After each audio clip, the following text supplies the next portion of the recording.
हम भारत का भूगोल जो है शुरू कर चुके हैं और इंडियन ज्योग्राफी में अब हम पॉलिटिकल स्ट्रक्चर जो है इंडिया का उससे रिलेटेड कुछ एक चीजें करेंगे। उसके बाद फिजिकल डिवीजन जो है इंडिया के भौतिक प्रदेश उनको हम डिस्कस करेंगे। अब कल जो हमने किया था पहले थोड़ा सा उसको देख लेते हैं। कल बहुत सारी चीजें हमने देखी थी, होपफुली आपने पॉलिटिकल मैप इंडिया का देखा होगा और बेसिक चीजें जो है इंडिया से रिलेटेड वो आपको मैप में मिली होंगी। अब देखिए इंडिया जो है, इंडिया के आसपास वाले देश कौन कौन से हैं ये हमने कल देखा था। पाकिस्तान, अफगानिस्तान का थोड़ा सा भाग यहाँ पे इंडिया टच करता है और यहाँ पर चाइना वाला पार्ट ये है नेपाल और उसके साथ साथ यहाँ पर है भूटान, यहाँ है बांग्लादेश, ये है श्रीलंका, यहाँ नीचे एक हमारा पड़ोसी देश और है जो है मालदीव्स। ये सब भारत के आसपास स्थित पड़ोसी देश हैं और भारत के इस तरफ जो सागरीय क्षेत्र है उसका नाम है अरब सागर, अरेबियन सी, अरेबियन सी। और दूसरी ओर यहाँ जो है ये है बंगाल की खाड़ी, बे ऑफ बंगाल।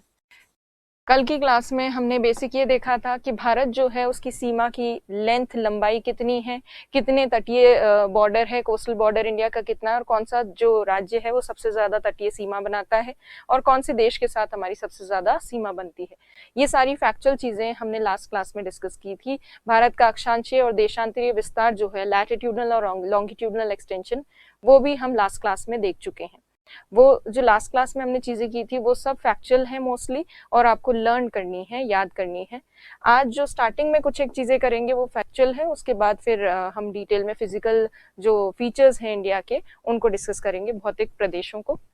तो सबसे पहले अब जो इंडिया है, इंडिया का सबसे उच्चतम बिंदु या हाईएस्ट पॉइंट जो है वो कहाँ पाया जाता है, तो वो लगभग यहाँ स्थित है ट्रांस हिमालय वाले क्षेत्र में और उसका नाम है K2 गॉडविन ऑस्टिन नाम की एक चोटी है जो भारत में स्थित सर्वोच्च बिंदु कह सकते हैं, हाईएस्ट पॉइंट कह सकते हैं। K2 जो है फिलहाल पीओके वाले पार्ट में है, इसीलिए कई बार कई किताबों में इंडिया की हाईएस्ट पीक जो है भारत में स्थित सबसे ऊंची चोटी में K2 को नहीं दिखाया जाता क्योंकि K2 जो है पीओके वाले पार्ट में है। उसके अलावा अगर ऊंची चोटियों की बात करें तो आज हम हिमालय प्रदेश देखेंगे ही, उसमें कई सारी चीजें, कई सारी चोटियां आएंगी तो वो हम तब डिस्कस करेंगे। बट अभी वर्तमान में अगर हम देखें पीओके वाला पार्ट इंडिया का ही पार्ट है, इसलिए K2 को ही इंडिया की सबसे ऊंची चोटी माना जाता है। अब जिस तरह से सर्वोच्च बिंदु भारत का ये है, उसी तरह से भारत का एक निम्नतम बिंदु भी है और ये हाइट जो है ये कहाँ से मापी जा रही है, सी लेवल से, समुद्र तल से। अब अगर सबसे लोवेस्ट पॉइंट इंडिया का देखें तो लोवेस्ट पॉइंट जो है वो लगभग यहाँ स्थित है। आप एटलस में देखिएगा, केरल के मैप में यहाँ एक छोटा सा स्थान है जिसका नाम है कुट्टनाड और ये कुट्टनाड जो है ये 2 जिले हैं केरल के, उनमें स्थित है, आलापूजा और कोट्टयम। इन जिलों में स्थित ये क्षेत्र है, ये तटवर्ती क्षेत्र है, कोस्टल एक रीजन है जहां पर जो कि है -2 मीटर सी लेवल से 2 मीटर नीचे है। तो इसकी हाइट जो इसकी जो डेप्थ है वो -2 मीटर है। डेप्थ मतलब सी लेवल से थोड़ा सा नीचे है, 2 मीटर नीचे है। और इस कुट्टनाड क्षेत्र में चावल की खेती भी की जाती है, राइस कल्टीवेशन। इसीलिए यदि अगर पूछा जाए कि भारत में सबसे निम्नतम बिंदु कौन सा है तो वो कुट्टनाड है। और ऐसा कौन सा क्षेत्र है भारत में जो कि काफी जहां पर समुद्र तल से नीचे चावल की खेती की जाती है, तो सी लेवल से नीचे जो है राइस कल्टीवेशन भारत के इस क्षेत्र में होता है। और विश्व में बहुत कम स्थान ऐसे हैं जहां पर सी लेवल से नीचे खेती की जाती है, उनमें से एक है ये कुट्टनाड वाला क्षेत्र। तो ये पॉइंट भी आपको याद रखना है। ये 2 फैक्चुअल चीजें हम देख चुके हैं। अब देखिए बात करते हैं, हमने कल की क्लास में यहाँ पर इंडिया के आसपास वाले जो पड़ोसी देश हैं उनको तो डिस्कस किया था, पर ये श्रीलंका जो है उसके बारे में बात नहीं की थी।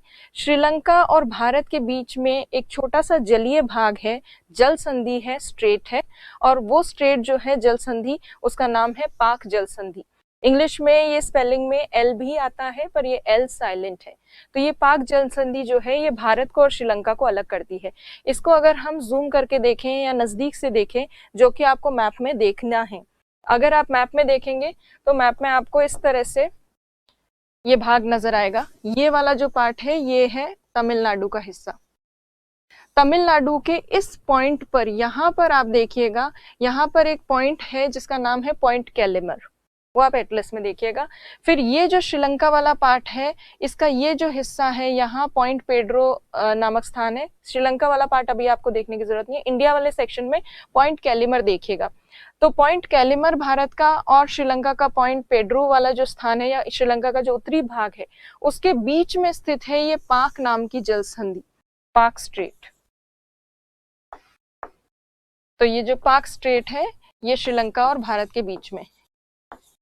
और ये जो पाक जलसंधि वाला क्षेत्र है, ये किन दो जलीय भागों को जोड़ता है? तो जलसंधि, जैसा कि हम पहले डिस्कस कर चुके हैं या पहले देख चुके हैं, जलसंधि एक ऐसी छोटी सी जलराशि होती है, एक ऐसा नैरो वाटर बॉडी होता है जो दो बड़े वाटर बॉडीज को जोड़ती है या दो बड़ी जलराशियों को जोड़ती है। तो यहाँ पाक जलसंधि कौन सी जलराशियों को जोड़ रही है, कौन सी वाटर बॉडीज को जोड़ रही है, वो देखिए। यहाँ पर ये जो हिस्सा है, ये है पाक की खाड़ी। तो पाक जलसंधि जो है पाक की खाड़ी को जोड़ रही है, पाक बे को जोड़ रही है बे ऑफ बंगाल से, बंगाल की खाड़ी से। तो यदि कहीं आए पूछा जाए कि पाक की खाड़ी, पाक जलसंधि जो है, पाक स्ट्रेट, वो किसको सेपरेट कर रही है? इंडिया और श्रीलंका को सेपरेट कर रही है। ज्वाइन किसको कर रही है, कनेक्ट किसको करती है? तो पाक की खाड़ी को कनेक्ट करती है बंगाल की खाड़ी से। अब यहां तक आपको अगर समझ में आ गया है, तो पाक की खाड़ी तो आपने देख ली। यहाँ पर कुछ छोटे मोटे द्वीप हैं, उन आइलैंड्स के ठीक दक्षिण में यहाँ पर स्थित है मन्नार की खाड़ी। तो मन्नार की खाड़ी भी आपको ध्यान रखनी है, तमिलनाडु और श्रीलंका वाले भाग के बीच में है। तो मन्नार की खाड़ी, पाक की खाड़ी, ये दोनों खाड़ियां जो हैं, ये श्रीलंका और इंडिया के बीच में है। और जल संधि की जब बात होती है स्ट्रेट की, तो स्ट्रेट का नाम क्या है जो इंडिया और श्रीलंका के बीच में, उसका नाम है पाक स्ट्रेट, पाक जल संधि। अब ये जो पाक जल संधि वाले क्षेत्र में यहाँ ये जो आइलैंड्स है, द्वीप, इन द्वीपों को भी हम देखते हैं। तो देखिए यहाँ पर ये जो द्वीप नजर आ रहे हैं आपको, ये उनका जूम करके जो द्वीपों का है भाग, वो यहाँ पर आपको दिख रहा होगा। ये जो आइलैंड्स हैं छोटे छोटे, ये आइलैंड्स कहलाते हैं एडम्स ब्रिज, एडम ब्रिज। और ये एडम ब्रिज जो है, ये आपको एटलस में भी मिलेंगे, जो राम सेतु कहते हैं जिसको, वो वाला क्षेत्र है ये। और यहीं पर स्थित है पंबन द्वीप, धनुषकोटी, और यहाँ पर है मन्नार द्वीप। तो ये जो एरिया है, ये आपको ध्यान होना चाहिए कि एडम्स ब्रिज वगैरह कहाँ है। प्री में कई बार छोटे मोटे क्वेश्चन आ जाते हैं इस तरह के, तो ये आपको लोकेशन आपको ध्यान होनी चाहिए। और इंडिया का मैप अगर आप देखेंगे तो आपको इस तरह से तमिलनाडु वाले हिस्से में ऐसा कुछ देखने को मिलेगा। नीचे से देखते हैं तो ऐसा लगता है किसी ह्यूमन का फेस है, और फेस में ये नोज वाला सेक्शन है। तो ये जो नोज वाला सेक्शन है, यहाँ पर स्थित है पॉइंट कैलिमर, और यहाँ ये नीचे आ जाता है श्रीलंका वाला भाग। और यहाँ जो कुछ आइलैंड्स हैं, द्वीप, उन द्वीपों में स्थित है एडम्स ब्रिज, एडम ब्रिज नाम के द्वीप छोटे छोटे, यहाँ पंबन द्वीप और यहाँ पर मन्नार द्वीप। और इन द्वीपों के, इन आइलैंड्स के इस तरफ क्या है, मन्नार की खाड़ी है, गल्फ ऑफ मन्नार। और इन आइलैंड्स के ईस्टर्न साइड में, पूर्वी भाग में क्या है, पाक की खाड़ी, पाक बे। और पाक की खाड़ी के आगे और पूर्व में क्या है, पाक स्ट्रेट या पाक जलसंधि। और पाक जलसंधि के और पूर्व में जाएंगे तो क्या है, बंगाल की खाड़ी। तो ये वाला जो सेक्शन है पॉलिटिकल मैप में, इसको ढंग से देखिएगा, इससे रिलेटेड कई क्वेश्चंस बनते हैं एग्जाम में और बन सकते हैं। अब हम बात करेंगे भारतीय उपमहाद्वीप की, इंडियन सब कॉन्टिनेंट की। अब सब कॉन्टिनेंट कहते किसको हैं? कॉन्टिनेंट आपको ध्यान है कि 7 प्रमुख कॉन्टिनेंट्स हैं हमारे विश्व में, पर उन कॉन्टिनेंट्स में से कोई बड़ा हिस्सा जो अपनी एक अलग भौगोलिक पहचान रखता हो, अपना एक अलग ज्योग्राफिकल जो आइडेंटिटी है, वो अगर कोई हिस्सा मेंटेन करता है, तो उसको कहा जाता है उपमहाद्वीप। महाद्वीप का एक ऐसा बड़ा सा हिस्सा जिसकी अलग भौगोलिक पहचान है, ज्योग्राफिकल इंडिकेशन, ज्योग्राफिकल जिसकी एक अलग आइडेंटिटी है, वो होता है सब कॉन्टिनेंट। तो इंडियन सब कॉन्टिनेंट क्यों कहते हैं? क्योंकि भारत अलग से दिखता है एशिया में। कैसे दिखता है वो अभी देखेंगे कैसे दिखता है। तो देखिए एशिया के मैप में यदि आप देखें तो ये इंडिया और इंडिया के आसपास वाले कुछ एक पड़ोसी देश जो है, ये बिल्कुल पृथक है एशिया के बाकी भाग से, बिल्कुल सेपरेटेड है, नेचुरल बाउंड्री है इनके बीच में और एशिया के बाकी पार्ट के बीच में। ये प्राकृतिक सीमा बनाते कौन है? आपको पता है कि यहाँ पर उत्तर में भारत के यहाँ कुछ पर्वत है। तो ये जो पर्वत यहाँ स्थित है उत्तरी भाग में, ये पर्वत अलग करते हैं एशिया के बाकी हिस्से से भारत और भारत के आसपास वाले कुछ एक देशों को। इसीलिए ये देश जो है ये बिल्कुल अलग से एशिया में नजर आते हैं, और इन सबको, साउथ एशिया के इन छोटे मोटे देशों को, इंडिया सबसे बड़ा है इनमें, इसीलिए इस पूरे साउथ एशिया के सेक्शन को क्या कहते हैं, भारतीय उपमहाद्वीप, इंडियन सब कॉन्टिनेंट। इंडियन नाम इसलिए दिया है क्योंकि इंडिया यहाँ पर सबसे बड़ा है। अब इंडियन सब कॉन्टिनेंट जो है उसको देखते हैं कि वो कैसे ज्योग्राफिकली अलग है या सेपरेटेड है। तो भौगोलिक दृष्टि से भारत बाकी एशिया के हिस्से से इसलिए पृथक है क्योंकि भारत के उत्तर में स्थित है ये पर्वत श्रेणियां जो आपको दिख रही होंगी। एक पर्वत श्रेणी का नाम तो आपको ऑलरेडी पता है, यहाँ भारत के उत्तर में है हिमालय पर्वत। हिमालय पर्वत के अलावा भारत का जो उत्तर पश्चिमी भाग है, नॉर्थ वेस्टर्न पार्ट, यहाँ पर भी काफी सारी माउंटेन रेंजेस हैं। जैसे अफगानिस्तान की है हिंदुकुश पर्वत, हिंदुकुश पर्वत। उसके अलावा पाकिस्तान की यहाँ पर कुछ माउंटेन रेंजेस हैं, जैसे सुलेमान, किरथर रेंज, किरथर श्रेणी। तो किरथर, सुलेमान, हिंदुकुश, हिमालय पर्वत, यहाँ पे भी हिमालय वाला भाग है, हिमालय पर्वत, और हिमालय आगे तक यहाँ तक कंटिन्यू होता है। उसके बाद उत्तर पूर्वी राज्य जो है इंडिया के, नॉर्थ ईस्टर्न स्टेट्स, वहां पर छोटी छोटी पहाड़ियां हैं जिनको कहते हैं पूर्वांचल। और पूर्वांचल वाले भाग के ठीक आगे अगर आप देखेंगे तो यहाँ एक पड़ोसी देश आ जाता है हमारा, जिसका नाम है म्यांमार। म्यांमार का जो बिल्कुल वेस्टर्न मोस्ट सेक्शन है, पश्चिमी भाग, वहां पर एक पर्वत है, ये जो दिख रहा है आपको, ये म्यांमार है, और म्यांमार का यहाँ पर्वत है अराकन योमा, अराकन योमा नाम का पर्वत। तो यदि आप देखेंगे तो भारत और उसके आसपास वाले देशों के ऊपर एक पूरा बाउंड्री बनी हुई है, नेचुरल बाउंड्री बनी हुई है, किससे, माउंटेन से, पर्वतों से। तो ये ऊपर से एशिया के बाकी हिस्से से बिल्कुल अलग हो जाते हैं, सेपरेट हो जाता है ये वाला सेक्शन। और अगर हम नीचे देखें भारत का दक्षिणी भाग, तो दक्षिणी भाग में आपको सागर ही सागर नजर आएगा। तो एशिया के बाकी हिस्से से ये बिल्कुल अलग हो ही गया क्योंकि दक्षिणी भाग में सागरीय विस्तार है। अरेबियन सी या अरब सागर जो है, अरब सागर, ये भारत के पश्चिमी भाग में स्थित है, और पूर्वी भाग में है बंगाल की खाड़ी, बे ऑफ बंगाल, बंगाल की खाड़ी। और उसके अलावा अगर हम देखें तो भारत का जो दक्षिणी भाग है, बिल्कुल सदर्न मोस्ट, यहां स्थित है इंडियन ओशन, हिंद महासागर, इंडियन ओशन। तो देखिए नेचुरल बाउंड्री है चारों ओर इंडिया और उसके आसपास वाले देशों के, जिसकी वजह से ये पूरा सेक्शन, ये वाला जो हिस्सा है, ये पूरा एक उपमहाद्वीप के रूप में नजर आता है क्योंकि इसकी एक अलग पृथक पहचान है, भौगोलिक पहचान है, ज्योग्राफिकल आइडेंटिटी बिल्कुल सेपरेटेड है। नॉर्दर्न साइड से it is separated through mountain ranges, and in the southern region it is separated through seas and oceans. So therefore this whole region has separate geographical identity. तो Indian subcontinent जब हम कहते हैं तो ये दक्षिण Asia के कुछ देशों को सम्मिलित रूप से ये नाम दिया जाता है। अब इसमें कौन कौन से कंट्रीज इंक्लूडेड हैं वो देखिए। तो यहाँ अगर आप देखेंगे इस पर्वतों के भाग के बीच में आपको कौन कौन से देश नजर आ रहे हैं।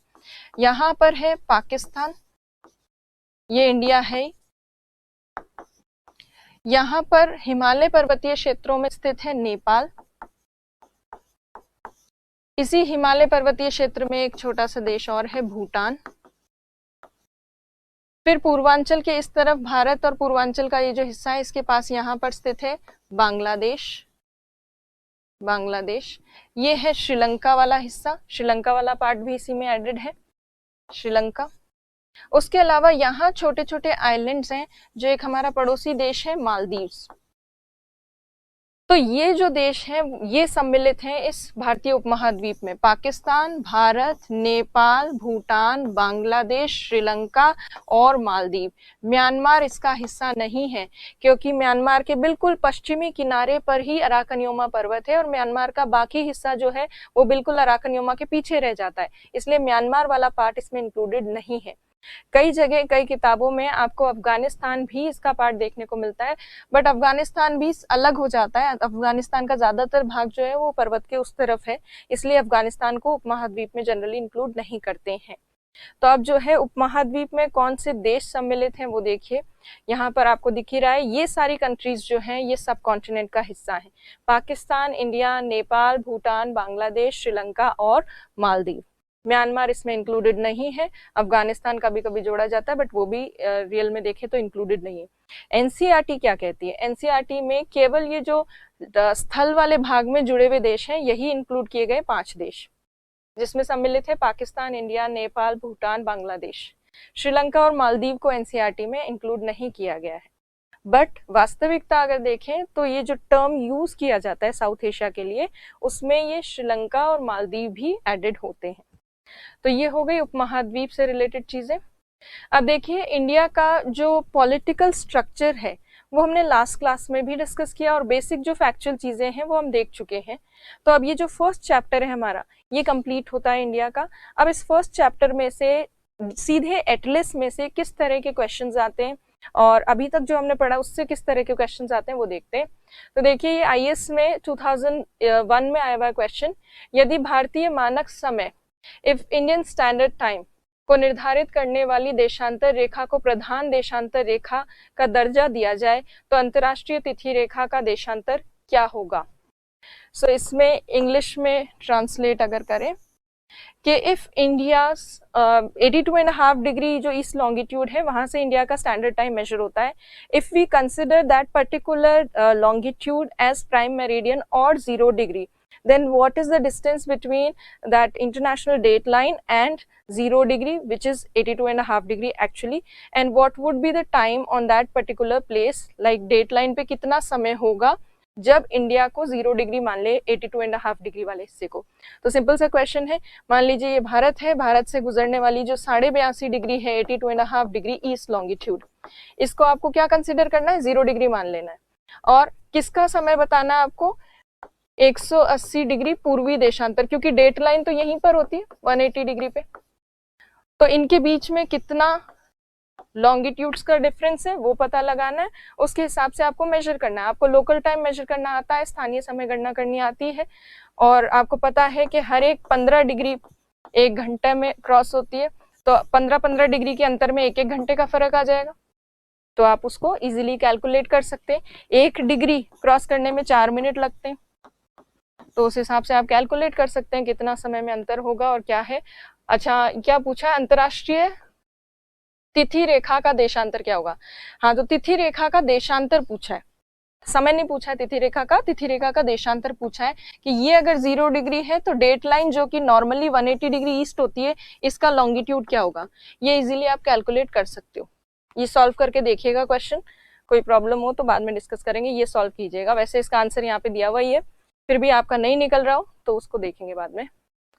देखिए दूसरा क्वेश्चन जो है, जो पूछा गया था डेटलाइन से रिलेटेड, निम्न में से कौन सा कथन 82.5 डिग्री पूर्वी देशांतर के संबंध में सही नहीं है?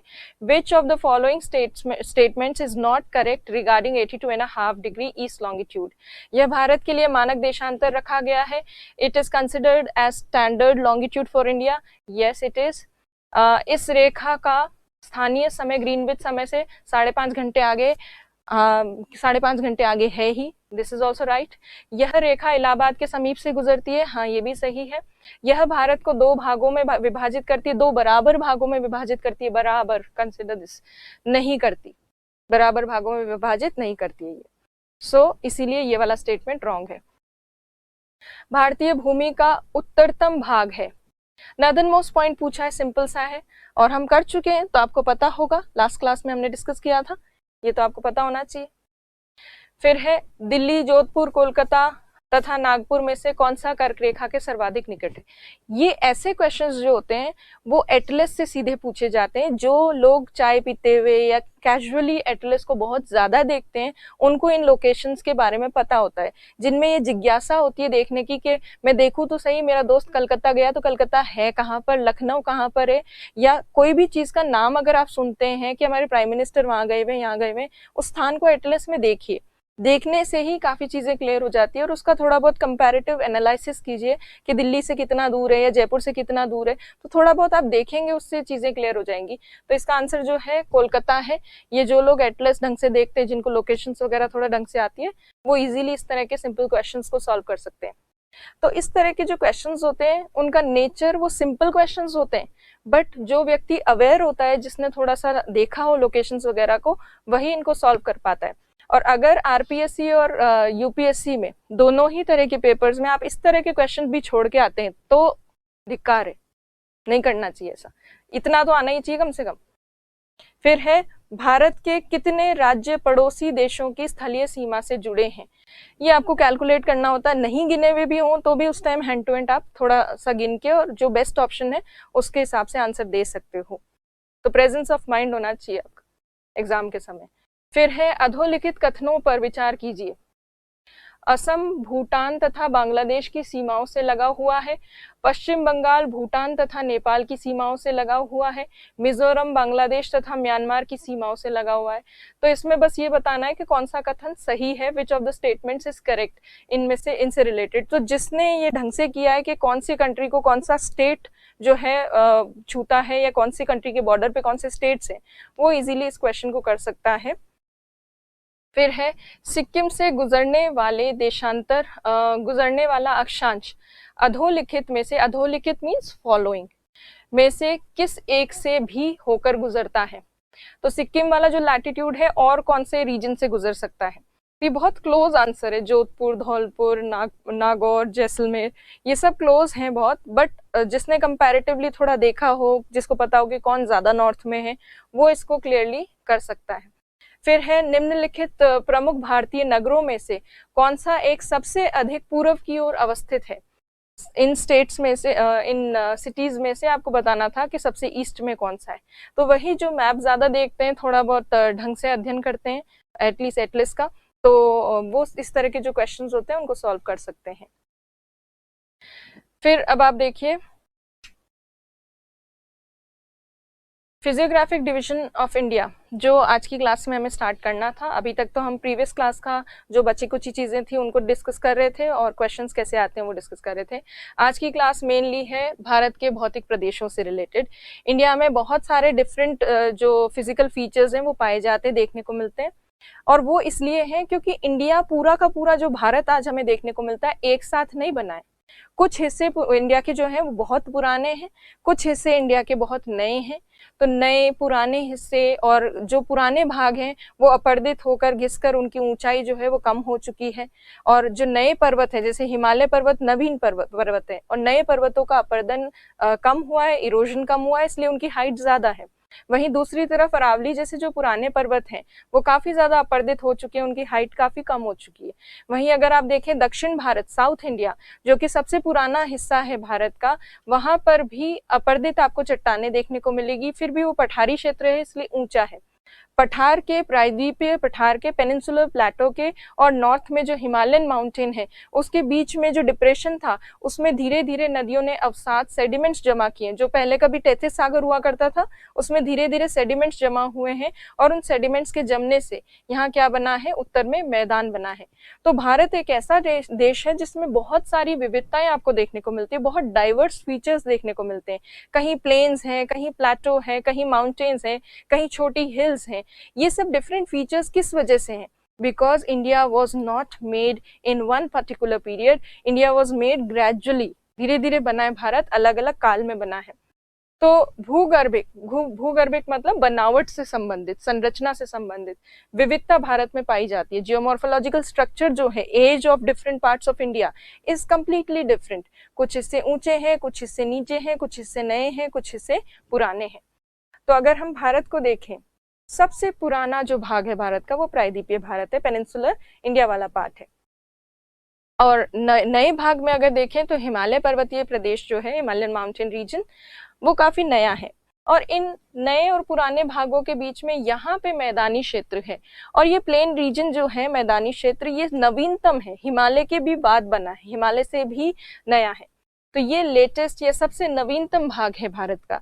तो इस तरह से भारत में हर एक काल के, हर एक समय के आपको भाग मिलेंगे, और इस वजह से भारत में उच्चावच संबंधित और भौतिक लक्षणों से संबंधित विविधता है। रिलीफ फीचर्स से रिलेटेड डाइवर्सिटी है, फिजिकल फीचर्स से रिलेटेड डाइवर्सिटी है इंडिया में।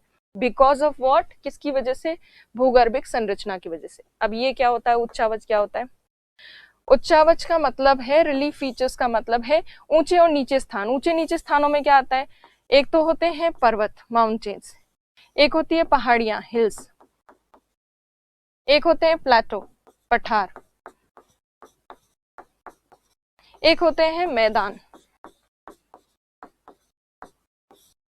तो ये डिफरेंट रिलीफ फीचर्स हैं, ऊंचे और नीचे स्थान जो है अलग अलग हाइट के अकॉर्डिंग इनको अलग अलग नाम दिए जाते हैं।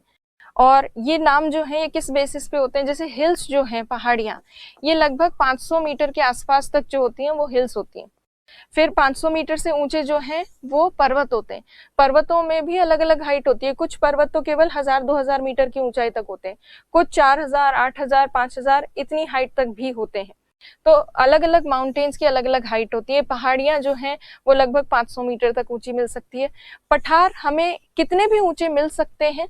पठार में एक कंडीशन रिक्वायर्ड होती है कि ऊंचा भाग हो और ऊपर से जो है वो टेबल नुमा हो, मतलब ऊपर से वो फ्लैट हो, इस तरह से पर्वत जैसा शिखर ना हो, तो ऐसे होते हैं इससे पठार। तो इंडिया में कई जगह पठार भी है। और बाकी जो हिस्सा है जो बिल्कुल समतल अवसादों से, नदी के अवसादों से बना हो, रिवर के सेडिमेंट से बना हो, बिल्कुल फ्लैट और लो ग्रेडियंट वाला या कम ढाल वाला जो बिल्कुल हिस्सा है उसे कहते हैं मैदान, प्लेन्स। तो इस तरह से इंडिया में डिफरेंट रिलीफ फीचर्स देखने को मिलते हैं, क्योंकि हाइट अलग अलग रीजन की जो है वो अलग है और सब पार्ट्स अलग अलग टाइम पे बने हैं। जैसे नए ऊंचे पर्वत जो हैं वो सबसे बाद में बने, इसलिए इरोजन कम हुआ उनका। तो ये जो है, अब देखिए आप, जो मैंने बताया कि अलग अलग हाइट के क्षेत्र मिलते हैं इंडिया में, कितना परसेंट कौन सा एरिया मिलता है। तो यदि हम देखें 200 मीटर से कम ऊंचाई वाले क्षेत्र, 200 मीटर से कम ऊंचाई का मतलब है मैदानी क्षेत्र जिनकी ऊंचाई काफी कम हो। मैदान, प्लेन जो है उसमें 200 मीटर के आसपास कम ऊंचाई वाले जो मैदानी क्षेत्र हैं वो आपको 33.4% के आसपास मिलेंगे इस हाइट से नीचे वाले। उसके बाद यदि देखें तो 28% के आसपास आपको ऐसे क्षेत्र मिलेंगे जो 200 से 500 मीटर की हाइट वाले। अब ये 200 से 500 मीटर की हाइट वाला जो हिस्सा है इसमें पहाड़ियां भी हो सकती है, कुछ ऊंचे मैदान भी हो सकते हैं। फिर इंडिया में कुछ हिस्सा ऐसा है जिसकी 18.6% के आसपास हिस्सा ऐसा है जिसकी हाइट 500 से 1000 मीटर है। उसके बाद कुछ 8% के आसपास ऐसा भाग है जिसकी हाइट 1000 से 2000 मीटर के आसपास होती है। और 11% इंडिया का ऐसा हिस्सा है जिसकी ऊंचाई 2000 मीटर से ज्यादा होती है। हिमालयन माउंटेन्स जो है, हिमालय पर्वत, उनकी ऊंचाई 2000 मीटर से ज्यादा है। अगर हम ढाल की बात करें तो सबसे कम ढाल वाली, मतलब 5 डिग्री से भी कम ढाल वाले काफी हिस्से हैं इंडिया में, 33% पार्ट है। 47% पार्ट जो है इंडिया का, उसमें 5 डिग्री से लेकर और 15 डिग्री तक आपको ढाल, स्लोप मतलब ढाल देखने को मिल सकता है। उसके अलावा 20% पार्ट जो है इंडिया का वो ऐसा है जिसमें 15 डिग्री से ज्यादा ढाल आपको देखने को मिलता है। ढाल कम और ज्यादा होने से क्या होता है, अक्सर मैदानी क्षेत्रों का ढाल काफी कम होता है, पठारों वगैरह का ढाल मीडियम सा होता है, और सबसे ज्यादा ढाल किसका देखने को मिलता है, पर्वतों का देखने को मिलता है। तो ये डिफरेंट हाइट और डिफरेंट स्लोप्स वाले रीजन जो है इंडिया में वो है। अब इनको रटने की जरूरत नहीं है। रटना क्या है, लर्न कौन सा पार्ट करना है, आपको ये याद करना है कि पर्वत कितने हैं, कितना परसेंट पार्ट पर्वत का है। 10.5% पार्ट माउंटेन्स में है। पहाड़ियां जो है 8.6% के आसपास है। पठार जो है भारत में 27.7% है। पठार काफी ऊंचे भी हो सकते हैं, जैसे भारत में लद्दाख का पठार बहुत ऊंचा है। और फिर है मैदान, प्लेन रीजन। प्लेन रीजन जो है 43.2% के आसपास है। तो इनके परसेंटेज आपको थोड़े याद होने चाहिए ताकि कहीं पर आंसर वगैरह में लिखें तो आपकी ये काम आ सके। तो ये तो हो गए अलग अलग भौतिक जो भाग है भारत में वो। तो भारत में इस तरह के पर्वत, पठार, पहाड़ियां और ये सब अलग अलग फीचर्स मिलते हैं। इसी बेसिस पर इंडिया में कुछ भौतिक प्रदेश दर्शाए जाते हैं और उसमें सम्मिलित हैं 5 प्रमुख भौतिक प्रदेश, 5 मेजर फिजियोग्राफिक डिविजन्स। अब ये 5 मेजर फिजियोग्राफिक डिविजन्स कौन से हैं वो देखिए। इनको फिजिकल डिविजन्स भी कहते हैं, भौतिक प्रदेश। तो ये भारत है, और भारत में यदि आप देखें, हिमालय पर्वतीय प्रदेश सबसे ऊपरी भाग में है। उसके बाद है उत्तरी मैदानी प्रदेश, ये वाला जो पूरा हिस्सा है उत्तरी मैदानी प्रदेश का है। फिर है प्रायद्वीपीय पठारी प्रदेश। तो प्रायद्वीपीय पठारी प्रदेश पेनिनसुलर प्लेटो रीजन में, ये साउथ इंडिया है, यहाँ पे गुजरात का थोड़ा सा सेक्शन है, और मेघालय वाला जो प्लेटो रीजन है वो भी इसमें इंक्लूडेड है। फिर है तटवर्ती मैदानी प्रदेश, ये जो कोस्टल प्लेन रीजन है उसमें ये तटवर्ती मैदान है। और लास्ट जो भौतिक प्रदेश है वो है द्वीपीय समूह प्रदेश, आइलैंड ग्रुप रीजन। तो ये 5 भौतिक प्रदेश जो हैं भारत में हैं। कई जगह आप कई किताबों में 6 भौतिक प्रदेश भी देखोगे। छठा भौतिक प्रदेश कहाँ पे दिखाया जाता है, तो वो ये वाला हिस्सा है जिसे कहते हैं मरुस्थलीय प्रदेश, डेजर्ट रीजन, जो इंडिया में वेस्टर्न राजस्थान वाले पार्ट में। ये डेजर्ट रीजन जो है ये हम मैदानों में पढ़ेंगे, तो ये मैदानी क्षेत्र के साथ इंक्लूड करके देखा जाएगा। अगर आप दिखाना चाहें तो 6 भौतिक प्रदेश भी दिखा सकते हैं, मरुस्थलीय क्षेत्र को आप अलग से दिखा सकते हैं। अब सबसे पहला जो भौतिक प्रदेश है हिमालयन पर्वतीय प्रदेश या हिमालयन माउंटेन रीजन, इसको हम सबसे पहले डिस्कस करेंगे। तो सबसे पहला भाग देखिए, हिमालय पर्वतीय प्रदेश, हिमालयन माउंटेन रीजन। ये जो हिमालय पर्वत है इसका नाम ही हिमालय पर्वतीय प्रदेश है, इसे उत्तरी पर्वतीय प्रदेश भी कहते हैं, नॉर्दर्न माउंटेन रीजन भी कहा जाता है। और ये जो नॉर्दर्न माउंटेन रीजन है ये बना है मुख्यतः हिमालय पर्वत से, इसी वजह से इसको ये नाम भी दिया गया है। अब देखिए है कहाँ पर, तो ये स्थित है यहाँ पर भारत के उत्तरी भाग में, northern part of India, then north eastern part of India. तो ये 2 सेक्शंस जो है उत्तरी और उत्तर पूर्वी भाग भारत का, यहाँ पर ये हिमालय पर्वतीय प्रदेश विस्तृत है। अब ये कितने क्षेत्र में विस्तृत है और क्या इसकी विशेषताएं हैं मुख्यतः वो देखिए। तो ये एक चाप के रूप में, एक आर्क के फॉर्म में फैला हुआ इंडिया में। आर्क के फॉर्म में कैसे, ये पूरा सेक्शन, ये वाला हिस्सा, और आगे पाकिस्तान में ये इस तरह से दूसरी रेंजेस आ जाती है पाकिस्तान में यहाँ पे, और यहाँ पूर्वांचल के आगे क्या आ जाता है, अराकन योमा वाला कुछ हिस्सा, कुछ माउंटेन्स आ जाते हैं। तो ये एक ऐसे आर्क के फॉर्म में, ये एक चाप के रूप में भारत के उत्तरी भाग में विस्तृत है। और ये चाप के रूप में जो फैला हुआ क्षेत्र है, कितने एरिया में फैला हुआ है, 5 लाख वर्ग किलोमीटर क्षेत्र में फैला हुआ है। और यहाँ के जो प्रमुख पर्वत है वो हिमालय पर्वत है, और हिमालय पर्वत नवीन वलित पर्वत है, नए बने हुए हैं।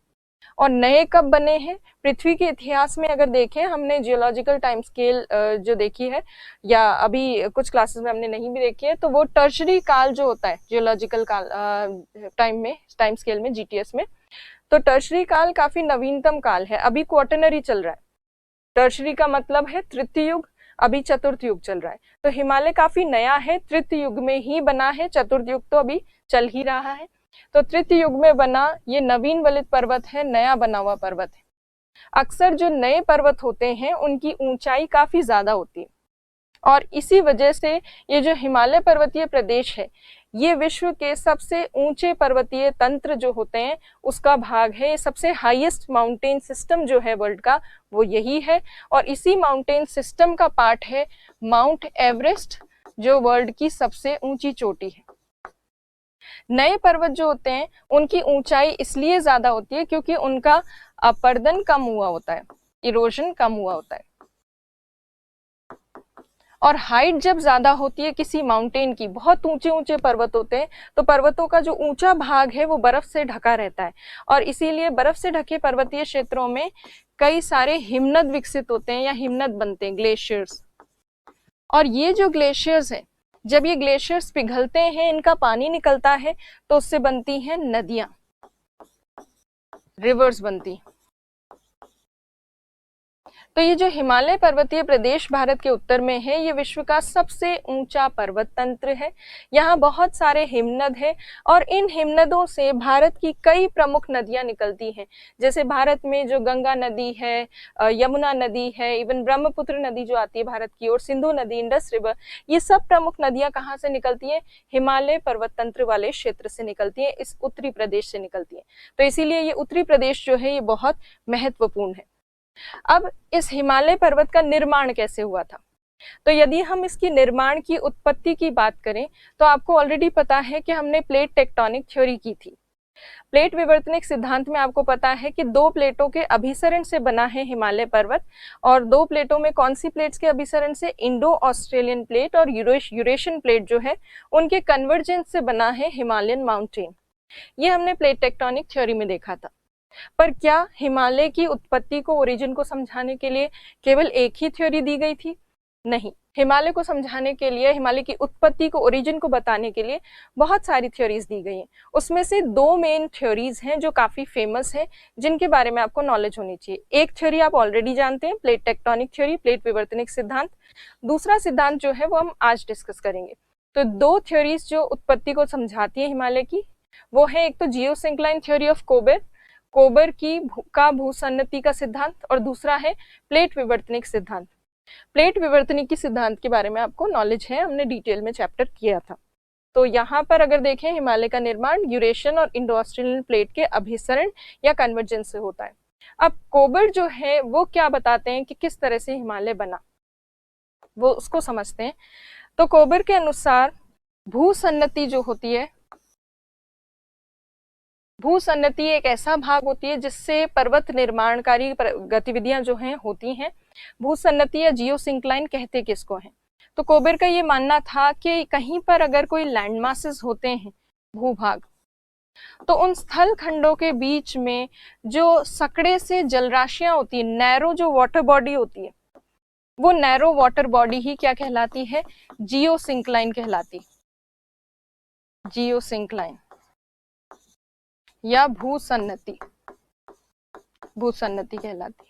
तो भूसन्नति क्या है? सकड़े से सी जो जलराशि है, सकड़ी सी, लंबी सी, और कम, इसकी गहराई ज्यादा नहीं होती है, छिछले सागर होते हैं, लेस डेप्थ वाले होते हैं।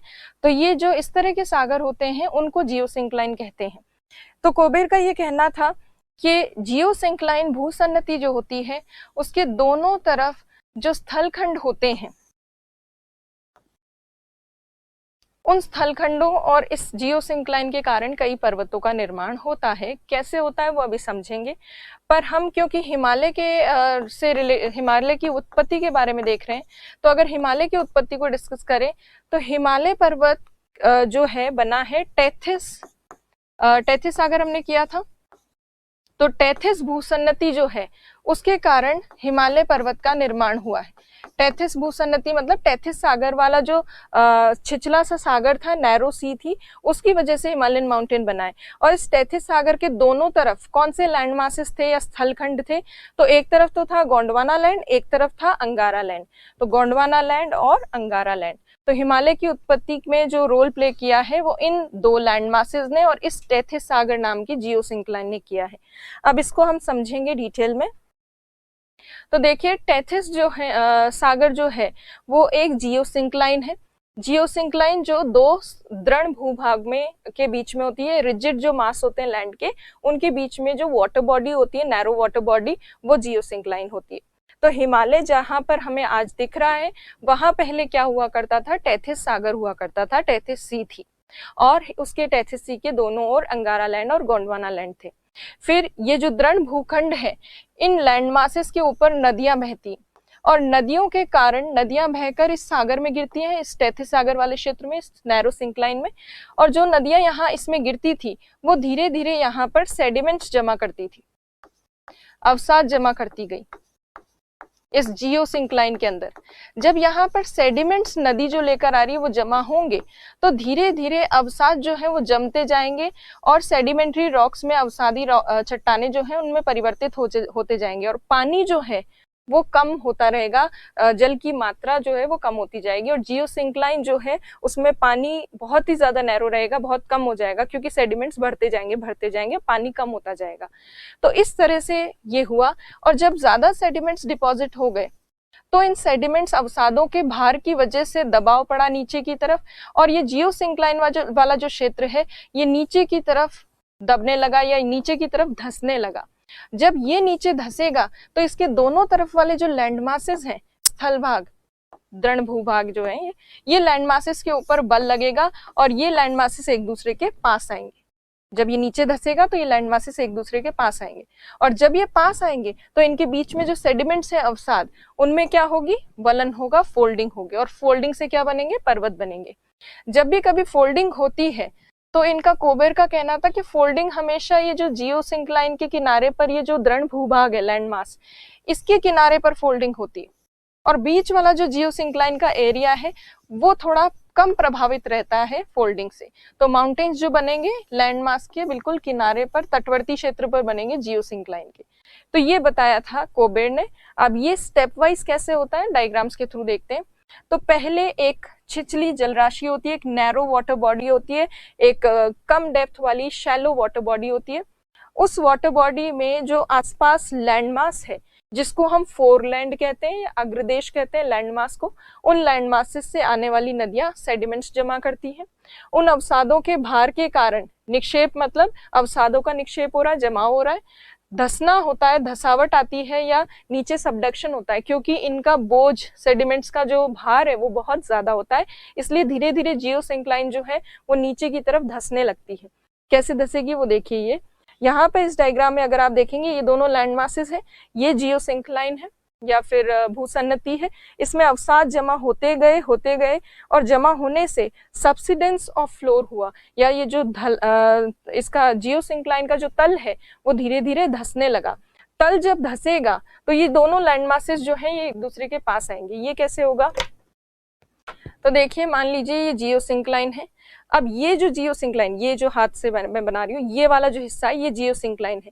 जब इसमें अवसाद जाएंगे और ये नीचे धसेगी अगर जियोसिंक्लाइन या भूसन्नति, तो इसकी धसावट होने पर ये जो दोनों साइड में लैंड मासेस है, ये वाला हिस्सा और ये वाला हिस्सा, ये दोनों हिस्से एक दूसरे के पास आएंगे। तो ये नीचे धस रही है, इसकी गहराई बढ़ रही है और लैंड मासेस जो है दोनों साइड पे वो एक दूसरे के पास आ रहे हैं। जब ये पास आते हैं एक दूसरे के, तो दोनों के बीच में जो भी सेडिमेंट्स होते हैं अवसाद, उनमें फोल्डिंग होती है और उस फोल्डिंग से बनते हैं पर्वत।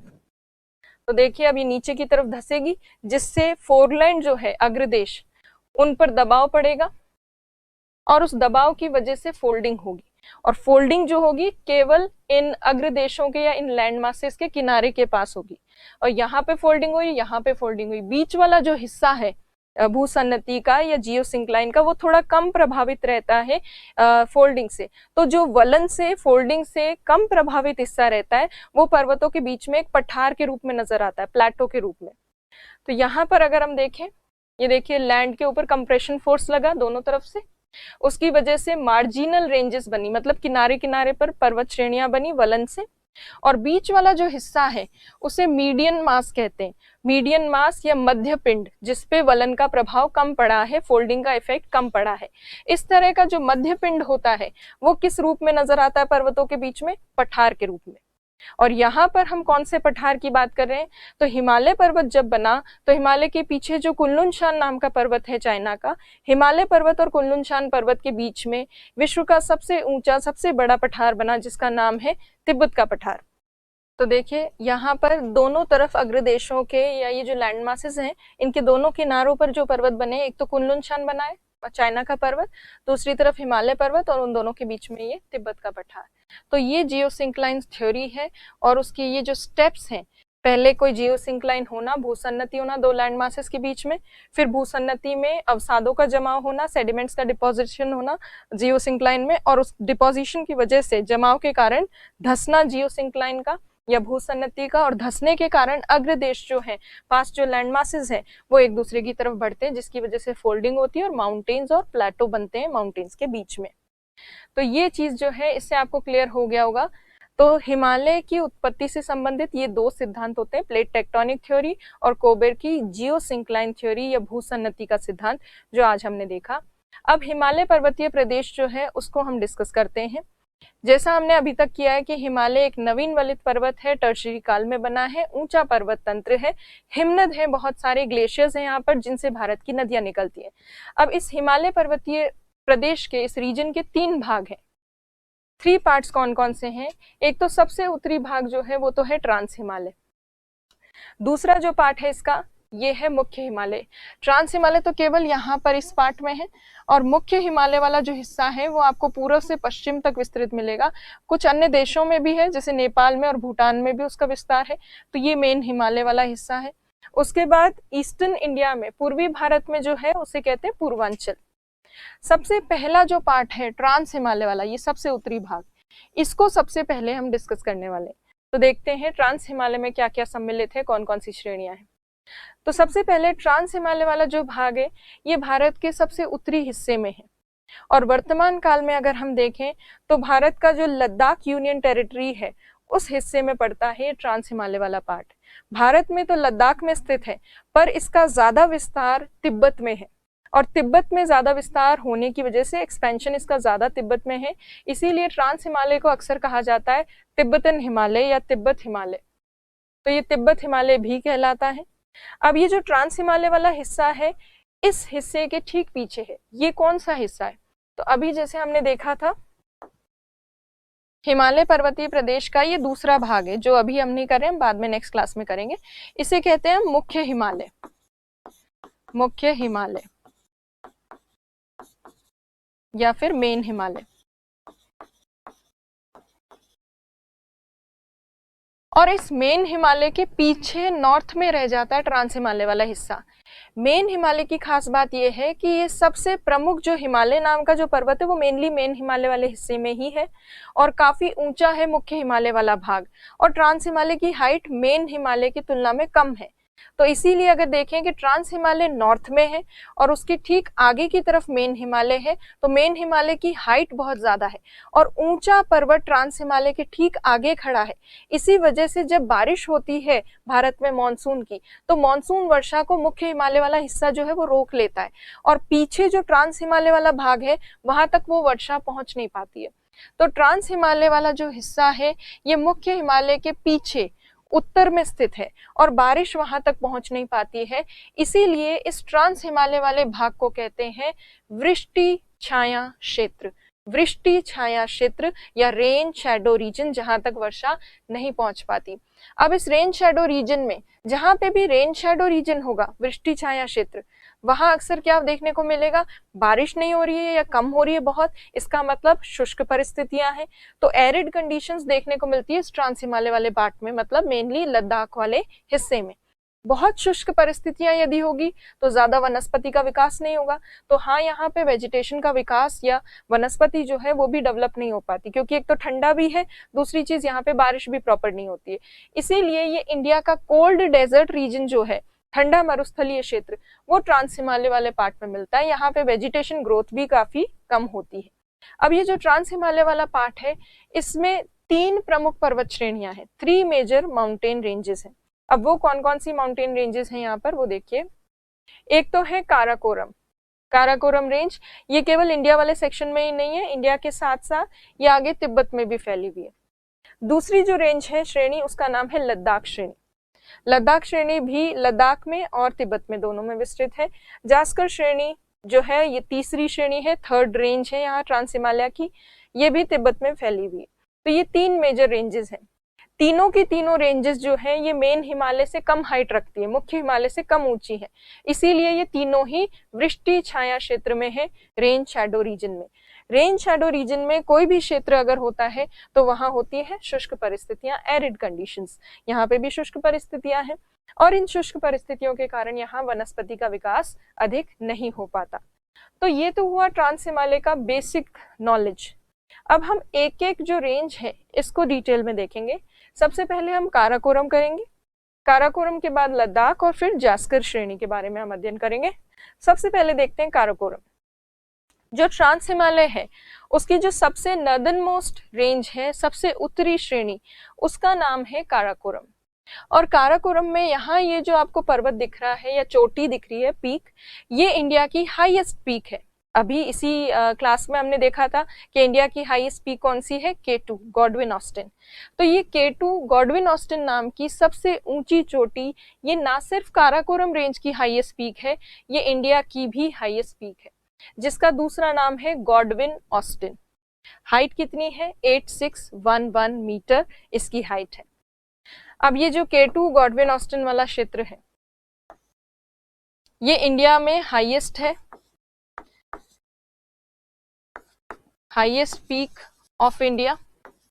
और अगर हम वर्ल्ड लेवल की बात करें, विश्व स्तर पर, तो ये विश्व की दूसरी सबसे ऊंची चोटी है, second highest peak of the world. विश्व की दूसरी सबसे ऊंची और भारत की सबसे ऊंची चोटी है K2 गॉडविन ऑस्टिन। तो भारत की सबसे ऊंची चोटी कौन सी, विश्व की सबसे ऊंची चोटी कौन सी है फिर, mount Everest. Mount Everest world की हाईएस्ट पीक है और सेकंड हाईएस्ट पीक है K2 गॉडविन ऑस्टिन, और ये भारत की हाईएस्ट पीक भी है, सबसे ऊंची चोटी भी है। तो ये तो हुई K2 के बारे में बात। अब अगर हम काराकोरम रेंज की बात करें तो ट्रांस हिमालय में जितनी भी दूसरी श्रेणियां आपको दिख रही हैं, काराकोरम, लद्दाख और जास्कर, तीनों में से सबसे ऊंची कौन सी है, काराकोरम। सबसे उत्तर में कौन सी है, काराकोरम। सबसे ज्यादा लंबी या ज्यादा विस्तृत कौन सी है, वो भी है काराकोरम। ये काराकोरम रेंज जो है ये आगे चलकर ऊपर यहाँ पर भारत के ऊपर पामीर का पठारी क्षेत्र है या पामीर गांठ है। पामीर का पठार है एशिया में, पामीर गांठ में जाकर मिल जाती है, जिसे हम कहते हैं पामीर नॉट। तो ये जो काराकोरम रेंज है ये एशिया के बिल्कुल सेंट्रल पार्ट में जो पामीर नॉट वाला हिस्सा है उसमें जाकर मिल जाती है। उस हिस्से का क्या आगे वाला जो विस्तार है वो इंडिया में है। तो ये काराकोरम रेंज में ये इंपॉर्टेंट चीज है। अब इतनी ज्यादा हाइट है काराकोरम रेंज की और इतना नॉर्थ में स्थित है, इसलिए यहाँ पर बहुत सारे ग्लेशियर्स हैं। और जब ऊंचे पर्वतों पर ग्लेशियर्स होते हैं उनको कहते हैं अल्पाइन हिमनद। तो ये जो काराकोरम रेंज है ये अल्पाइन हिमनद के लिए विख्यात है। अल्पाइन ग्लेशियर, बहुत सारे अल्पाइन ग्लेशियर्स हैं यहाँ पर। अब अल्पाइन शब्द किसके लिए यूज होता है, तो ये शायद हमने पहले भी बात की होगी। अल्पाइन का मतलब, अल्पाइन एक टर्म है जो आल्प्स पर्वत है उसके आधार पर ये टर्म बनी है। आल्प्स पर्वत यूरोप के काफी ऊंचे पर्वत है, प्रमुख पर्वत है। उसके आधार पर कोई भी चीज जब ऊंचाई पर स्थित होती है उसके लिए शब्द यूज होता है अल्पाइन। अल्पाइन वनस्पति भी हो सकती है, अल्पाइन हिमनद भी हो सकता है। किसी भी चीज के आगे अल्पाइन लगाए इसका मतलब ऊंचाई पर स्थित। तो यहाँ बहुत सारे अल्पाइन हिमनद स्थित है काराकोरम श्रेणी क्षेत्र में, और इन ग्लेशियर्स के लिए ये रेंज फेमस है। इंडिया के काफी इंपॉर्टेंट ग्लेशियर्स यहाँ पर हैं, जैसे कि सियाचिन ग्लेशियर। सियाचिन हिमनद जो है उसकी खास बात अभी हम देखेंगे। तो जो ग्लेशियर्स यहाँ पर स्थित हैं हिमनद वो कौन कौन से हैं, सियाचिन, हिस्पर, बतूरा, बालतोरो, बियाफो, ये सब ग्लेशियर्स काराकोरम रेंज वाले रीजन में है। इनमें से जो सियाचिन ग्लेशियर है ये काफी इंपॉर्टेंट है, क्योंकि सियाचिन ग्लेशियर जो है ये काफी लंबा ग्लेशियर है। 72 किलोमीटर लंबा है, लेंथ में काफी लंबा है। और लेंथ में जो है ये एशिया का सबसे लंबा, सबसे बड़ा हिमनद हम कह सकते हैं ग्लेशियर सियाचिन वाला जो है। सियाचिन हिमनद की एक खास बात ये भी है कि ये डिस्प्यूटेड रीजन है, जहां पर अक्सर पाकिस्तान और इंडिया के बीच में जो है वॉर की स्थिति बनी रहती है। इसीलिए इसको हाईएस्ट बैटल फील्ड भी कहा जाता है, विश्व की सबसे ऊंची युद्ध भूमि। ये जो सियाचिन हिमनद है ग्लेशियर, अक्सर ग्लेशियर से निकलती है नदियां, और इस सियाचिन ग्लेशियर से भी एक प्रमुख नदी निकलती है और उस नदी का नाम है नुब्रा नदी। नुब्रा नदी जो है ये आगे चलकर,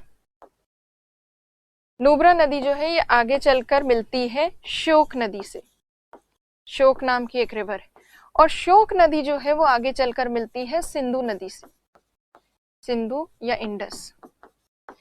तो कुल मिलाकर अगर हम देखें तो नुब्रा जो है वो सिंधु की ही सहायक नदी है, क्योंकि ये सिंधु से मिलने वाली एक नदी से मिलती है, इंडस रिवर से मिलने वाली एक ट्रिब्यूटरी से मिलती है।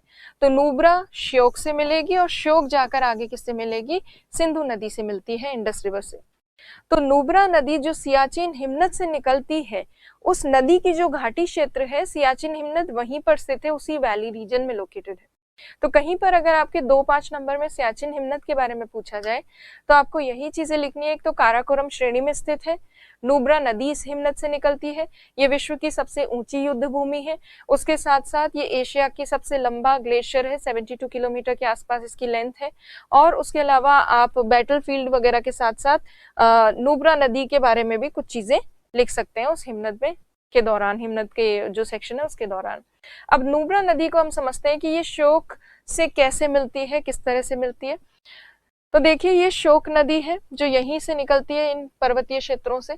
श्योक नदी से यहाँ पर जो सियाचिन हिमनद है उससे निकलने वाली नुब्रा नदी आकर मिलती है यहाँ पर, और जहाँ श्योक और नुब्रा मिलती है इस एरिया में यहाँ पर स्थित है नुब्रा घाटी। तो अब देखिए श्योक से ये नुब्रा नदी मिलती है, और नुब्रा नदी के आसपास वाला जो क्षेत्र है ये है नुब्रा नदी घाटी वाला क्षेत्र। अब नुब्रा नदी घाटी वाले क्षेत्र को अगर हम देखें तो देखिए ये पूरा नुब्रा नदी घाटी वाला क्षेत्र, नुब्रा वैली रीजन।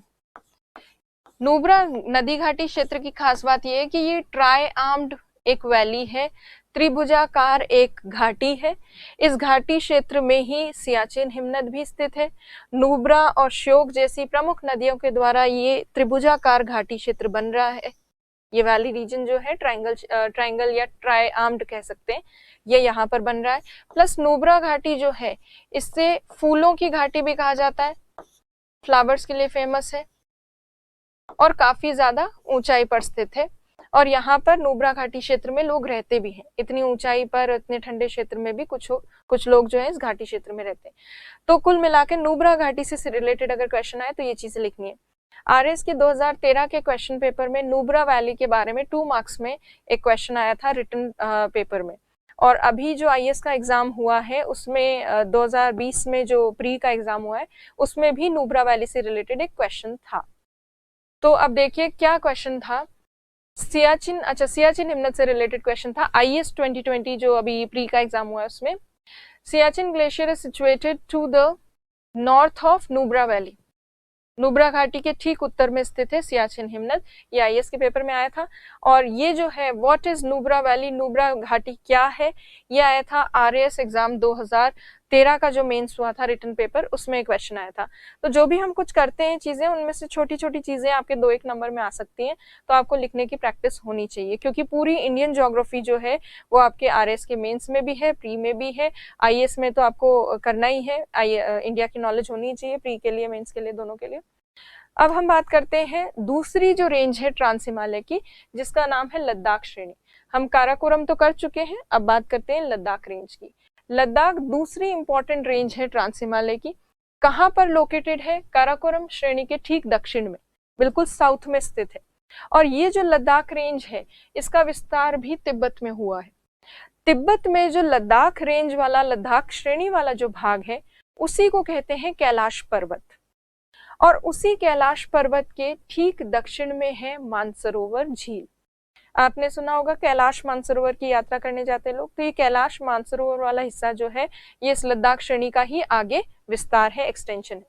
तो अब देखिए लद्दाख श्रेणी का तिब्बत में नाम है कैलाश पर्वत। इंडिया के ठीक आगे ये तिब्बत आ गया, वहां कैलाश पर्वत नाम है। इस कैलाश पर्वत के दक्षिण में स्थित है मानसरोवर झील। अब ये जो लद्दाख श्रेणी है इसकी भी एक सबसे ऊंची चोटी है। इस ऊंची चोटी का नाम है रकापोशी, जो लगभग यहाँ स्थित। रकापोशी जो है सबसे ऊंची चोटी इसकी लद्दाख रेंज की। उसकी खास बात यह है कि विश्व में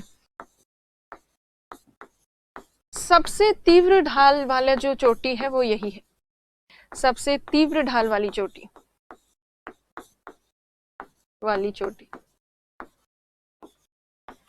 वर्ल्ड में जो सबसे स्टीप स्लोप बनाती है पीक वो यही है।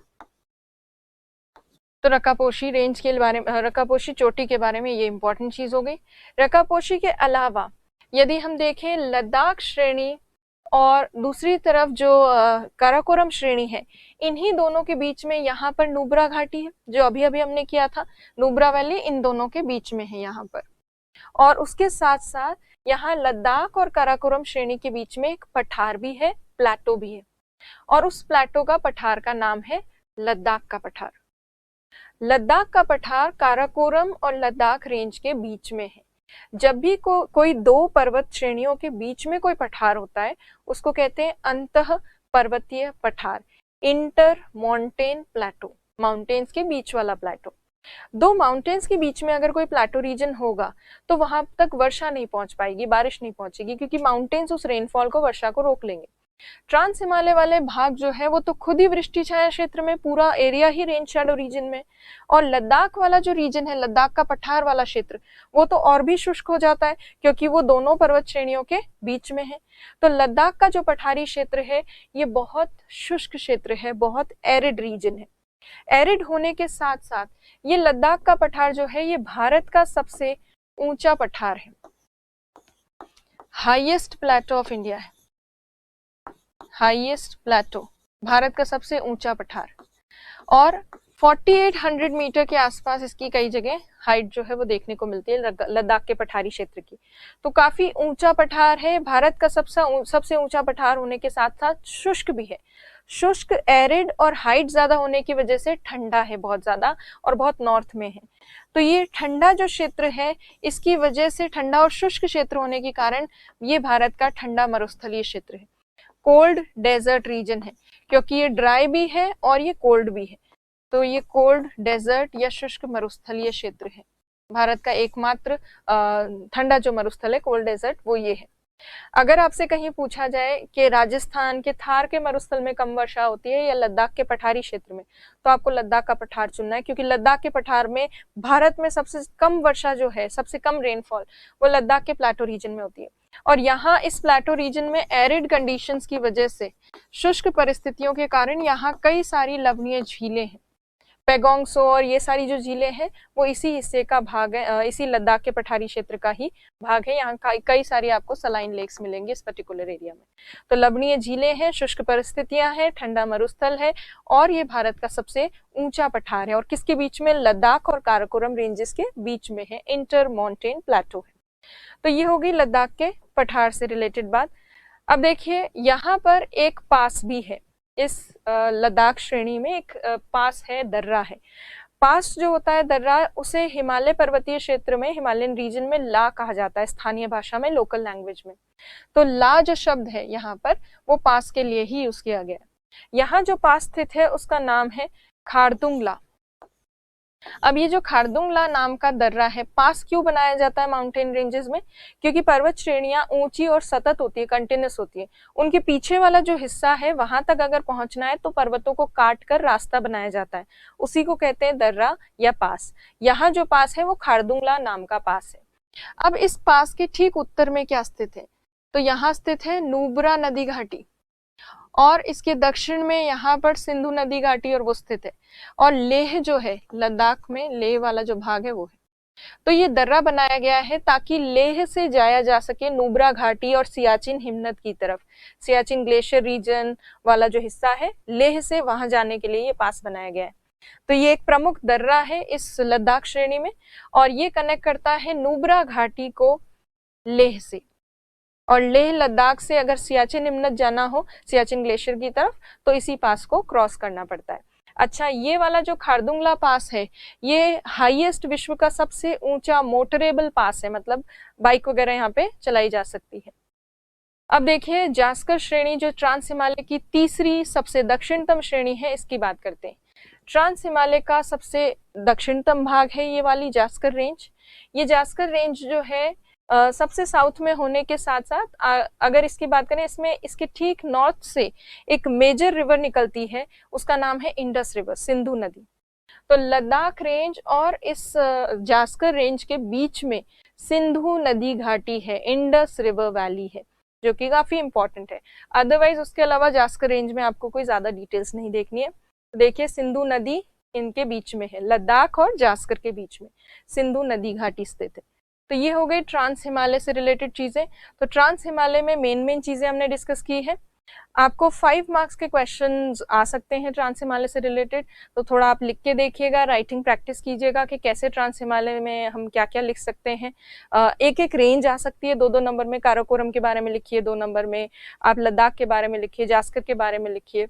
तो इस तरह से थोड़ा बहुत राइटिंग प्रैक्टिस आप शुरू कर सकते हैं। और ऑब्जेक्टिव क्वेश्चंस कैसे आते हैं वो मैंने आपको आज दिखाया, और आगे जो क्लासेस होंगी उनमें भी जो जो छोटे छोटे सेक्शंस हैं उनसे रिलेटेड जो भी क्वेश्चंस बन सकते हैं वो थोड़ा थोड़ा हम डिस्कस करते जाएंगे।